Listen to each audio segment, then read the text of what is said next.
ದೇವರ ಯೋಚನೆ ಗೆಲ್ಲಬೇಕು. ದೇವರ ಯೋಚನೆ ಗೆದ್ದರೆ ಖಂಡಿತವಾಗ್ಲೂ ನಾವು ಆತ್ಮಿಕತೆಯಲ್ಲಿ ಗೆಲ್ತೀವಿ.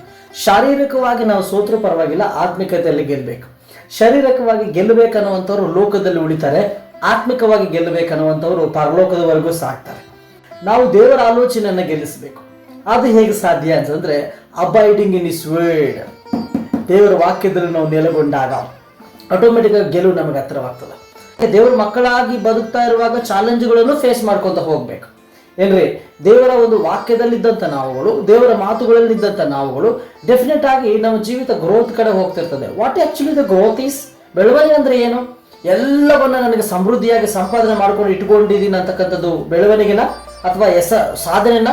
Definitely not. ಓಕೆ, ಬೆಳವಣಿಗೆ ಅಥವಾ ಸಕ್ಸಸ್ ಅಂದ್ರೆ ಏನಂತಂದ್ರೆ ಅಕ್ವೈಡ್ ದ ಪ್ಲಾನ್ಸ್ ಆಫ್ ಗಾಡ್. ದೇವರ ಒಂದು ಆಲೋಚನೆಗಳನ್ನ, ಉದ್ದೇಶಗಳನ್ನ ಸಾಧಿಸೋದು, ಅಥವಾ ದೇವರನ್ನ ನಾವು ನಮ್ಮ ಜೊತೆಯಲ್ಲಿ ಇರಿಸಿಕೊಳ್ಳುವಂಥದ್ದು ನಿಜವಾದ ಸಾಧನೆ. If we have God in our life then we have everything. ದೇವರು ನಮ್ಮ ಜೊತೆ ಇದ್ದಾಗ ನಮಗೆಲ್ಲ ಇದ್ದ ಹಾಗೇನೆ. ಮರಳುಗೊಳ್ಳುವಂಥವ್ರು ನಾವಲ್ಲ ರೀ. ಮರಳುಗೊಳ್ಳುವಂಥ ಸ್ಥಳದಿಂದ ಎದ್ದು ಜ್ಞಾನದಿಂದ ತುಂಬಿದವರು ನಾವಾಗಿದ್ದೀವಿ. We are all with wisdom. ನಮ್ಗೆಲ್ಲರಿಗೆ ದೇವರು ವಿವೇಕದಿಂದ ಇದ್ದೀವಿ ನಾವು.